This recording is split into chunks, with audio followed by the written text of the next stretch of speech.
All right, guys. Hi. Welcome. I just saw the weirdest video on TikTok about a turtle or tortoise. And apparently, if you have a pet tortoise, you put them in a Tupperware and put them in your fridge to hibernate for a couple months. So that has me thinking a lot of things, and I'm kind of horrified about it. Just because I worry I would like forget them in there or something. I don't know. Or he wouldn't really want to go in there and then I would feel bad about making. Anyway, I have a lot of questions. If any of you have a tortoise that you put in your refrigerator to hibernate, I would like some answers. I asked the person on TikTok and they've yet to respond, and I find that very rude for them to just leave me hanging. Anyway, moving on to what we're really here for. We're gonna do a Q&A. I figure that would be something that could be kind of fun. 16 of you have asked me questions, and I'm gonna try to answer them all. All right, so Miss Tony Brown says, I miss North Carolina. Do you live close to the mountains? I miss North Carolina too. I have not lived there since 1999. I have been in Nashville and the surrounding areas since then. I would love to go back. I would love to move back. I like being closer to the beach than I am right now. And I have a lot of family and friends that are still there. I do go visit a lot. You guys will see me post about things there. And my grandma lives there. There's a lot of great shops, like vintage shops around her. So I love going up there and visiting. But unfortunately, I live in Nashville, which I wouldn't really say is close to the mountains. We have a lot of hills, you know, but that's about the most exciting thing. It's not a super fun place to live. I guess people think it is, all the people that come up here for bachelorette parties and stuff, but I don't get it. Yeah. I mean, East Nashville's cool because it's artsy fartsy. It's like for people like us. But it's too crowded. I get nervous. I don't like crowds and I don't like traffic. So, all right. Spamela Beth. Hello. One of my favorite Instagram people and names. Favorite places to shop. Thrift shops really is about it. I'm not, believe it or not, I'm not like a huge shopper, especially for clothes. My mom buys most of my clothes. I really like thrift shops. I prefer the ones that are local and benefit local organizations if I can find good ones. I also really like Habitat for Humanity stores, the restores, because I feel like that goes to a good cause. And they have like light fixtures and homewares and things that they don't have at the other ones at those. And I mean, I can be a little basic, so I do love Home Goods and Target. I cannot resist a good scented candle. But yeah, favorite places to shop. There you go. All right, Adventure Girl, Texas. How much do you spend on paint and decor each month? That's kind of a weird question. It's not a weird question like you're weird asking it. It's weird to answer. Before I lost my job, it was a lot. I didn't really keep track of it. I would peruse. I'm still cheap. Like, don't get me wrong. I still only bought stuff on sale, but sometimes I bought a lot of it. I would peruse clearance sections. Oops Paint, the Oops Paint sections at Lowe's and Home Depot, I would get a lot of stuff at. And then get paint samples, which are usually like $2 to $3 a sample for the little ones. And you can paint a whole table with one of those tiny things, believe it or not. You really can. I painted 4 chairs with 2 of them. So I still have a hoard of those things, and I also hoard spray paint. So luckily, I have a giant cabinet downstairs in the garage basement thing. That's just full of pretty jewel tone paint that I've collected over the years. And, you know, I would still make trips to thrift shops and buy furniture and things like that. So I would say, I don't know, between $200 and $500 a month, at the most $500, until last year. This year, almost nothing. I spent almost nothing a month for my home decor. I just rearrange it and kind of shop my house. And just maybe refurbish some things that I have that were broken that I had in the basement or whatever. I've been doing my best to make do with what I have. But luckily, I have all that paint and stuff that I can use. I did buy paint to paint the cabinets because I wanted special cabinet paint, but I think that was maybe $80 or $90 for the cabinet paint, and then the paint I used on the walls. So, and I also save all the extra, so I will be using that paint for other things around the house. And that's another way to get your house to have a cohesive look, is if you save the paint that you used in one room, you can use it on like a piece of furniture in another room, something like that, to tie everything together for your whole house. But yeah, so I hope that answered your question. I feel like I kind of went off on a tangent there, as I will on most of these questions, just so you guys have low expectations here. All right. Kreshmir1 is asking a question that I get asked a lot, and I think you guys probably won't like the answer. The question is, how much time do you spend cleaning all of your stuff? And the answer is none. I have a really hard time just functioning as an adult, and getting out of bed, taking showers, brushing my hair, the things that normal people can do easily. I have executive function issues, so sometimes I just freeze and sit there, and I'll really want to get up and do something, and I just can't, and it's very frustrating. So cleaning is hard for me. I do put a lot of emphasis on organization and trying to know where everything is. There's a place, I know it looks cluttered, but really I kind of know where everything is up here. There's a place for everything, and everything has a place. But in terms of general cleanliness, I'm pretty dirty. My stuff is very dusty almost all the time. My floors are fairly dirty, which goes back to the thing about my Instagram pictures. You know, a lot of those were taken on a good mental health day when I went and cleaned the house. So yeah, I mean, I just don't clean that much. I clean if I have my grandma coming over, just out of respect. Not that she cares, because she doesn't. And I clean in between seasonal decorating. But I'm not one of those people that like cares about it. I used to want to care about it. I used to try to care about it, but it was just too much. It left me feeling overwhelmed and beating myself up. And over the last couple years, I've kind of just figured out that it's just not that important to me. So the answer is I don't clean, and I'm okay with that now. So yeah. All right. Chelsea D says, I love your style. You have inspired me. Thank you. That's very sweet. All right. Natalie Palmer Dick says, I love all the color. How does all the color affect your mood or outlook? I mean, it makes me happy. It's exactly what I want it to look like right now. So yeah, I mean, I like it.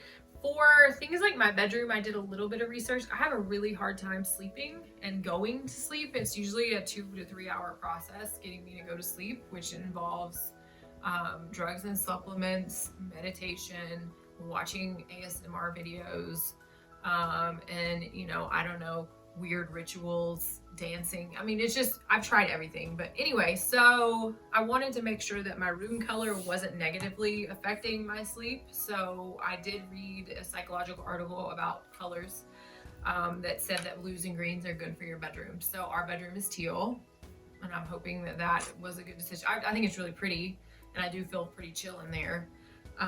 This room is the den, so it's green. I figured it would be a good chill out place, and the color's super versatile. More than anything, I just kind of pick colors that make me happy. So I guess in a way that is my mood. But yeah, my kitchen is pretty energetic, I guess. But yeah, thank you. All right.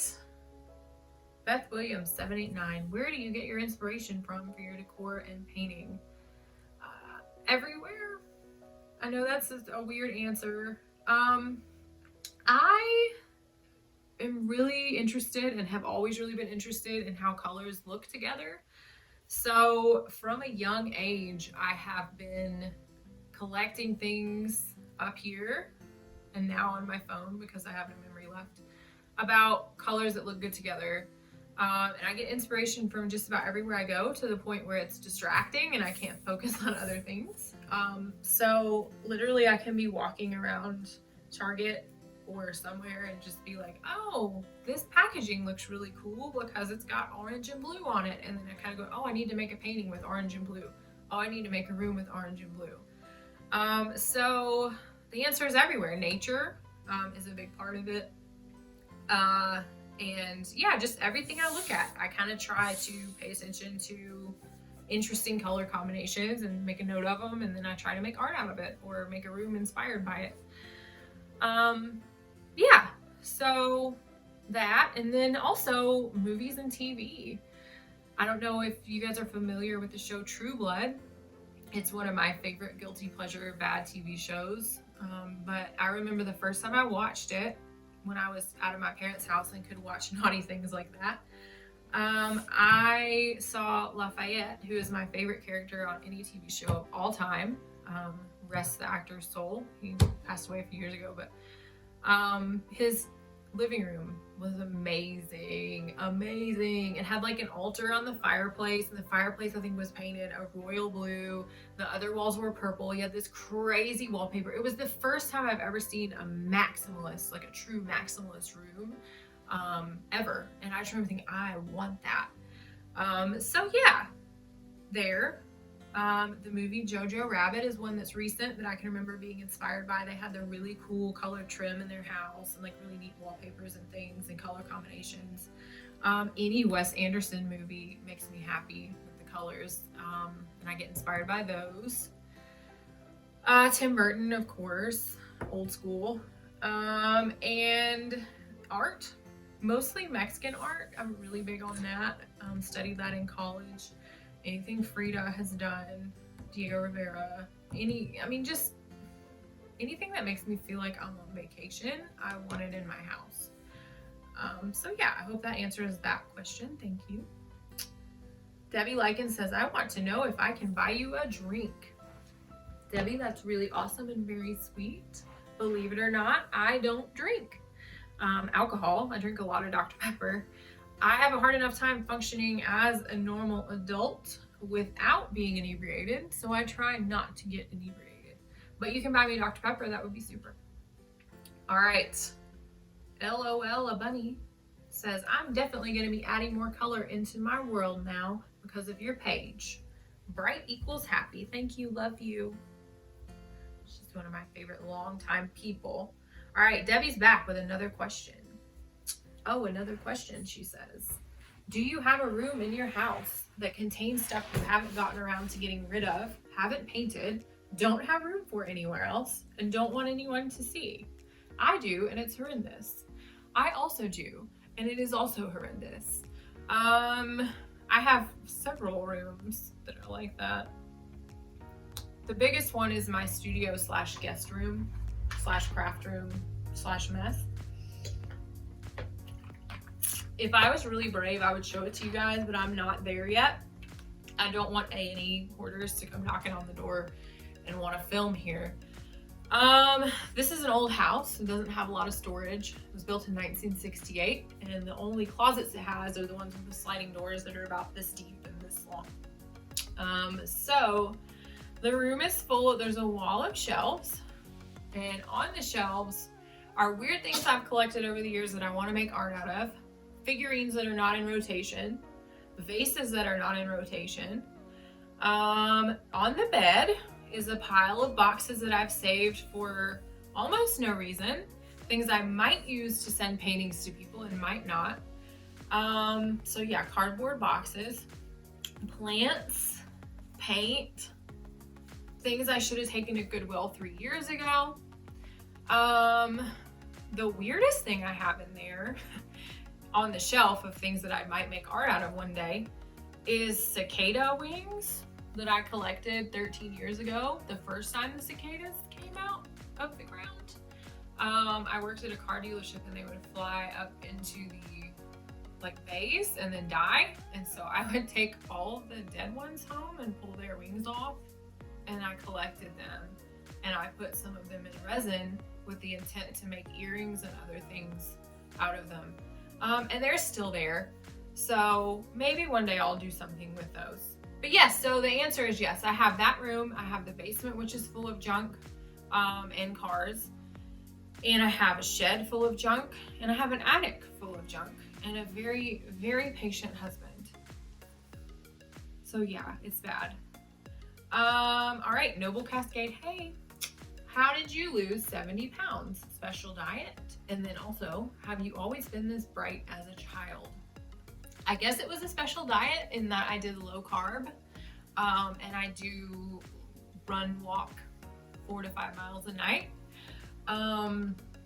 That's also to help with my ADHD, because it's proven that if you do exercise that it helps with your mental state and depression and all that stuff. So it's not just for exercise as much as it is for well-being. But yeah, so I just did low carb, but I also ate berries because I really love berries and I can't not eat them. I have no self-control. So that was how I kept from eating sweets, was from, substituting with berries. But yeah, so lost 70 pounds in like 9 months. It was awesome. Hopefully I can stay this way. All right. And then, the question about me being bright. I don't want to say that because I feel like I'm bragging, and I'm really not, because I didn't make good grades after I got out of elementary school. In elementary school, I was in the gifted program. And I think I made A's. I read a lot. I loved writing. And I was good at it. Not good at math, but still managed to pass in elementary school. But by the time I got to middle school and started getting made fun of and just realized that I was so different than everybody, it was just difficult. So I didn't apply myself and I didn't like it. So middle school and high school, I'd say I had about a C average. And I know that doesn't mean that I wasn't smart. It just means that I wasn't that kind of smart. So, yes and no. I'm not bright when it comes to math. Or computer stuff. I'm pretty much really stupid and have a horrible block. But yeah, in terms of art and reading and things and writing, yes, but not, it's just kind of a hard question to answer. I'm sorry. My mom thinks I'm really smart. I guess that counts. All right, so AK Myums, I'm sorry. Says, if you were moving and could bring only one decorative item from your home, which would it be? Do you count paintings and art? Because if that's the case, I would take the painting that my art teacher from elementary school gave me. I took classes. I think my mom saw that I was having, needed an outlet, and she enrolled me in some classes with my art teacher after school.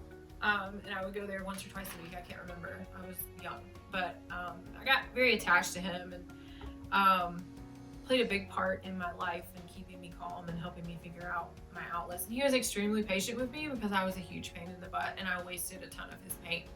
But anyway, yeah, so a while ago he contacted me and asked me if I wanted one of his paintings, which is just super cool. And I picked one that was hanging in his studio while I was going there. I remember seeing him work on it.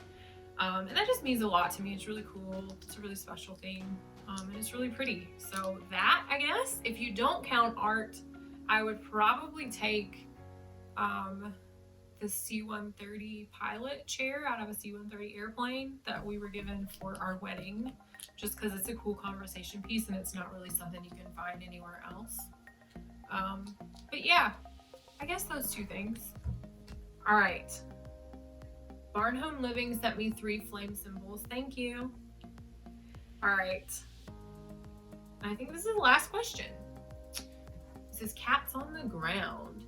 Do you keep your zinnias inside or a greenhouse in the wintertime? I love to keep mine all year. I miss their flamboyancy and creative colors so much. So the picture I posted to ask for the questions, the Q&A, was a picture of my zinnias on my windowsill. That picture was taken, I think, in September or October of last year.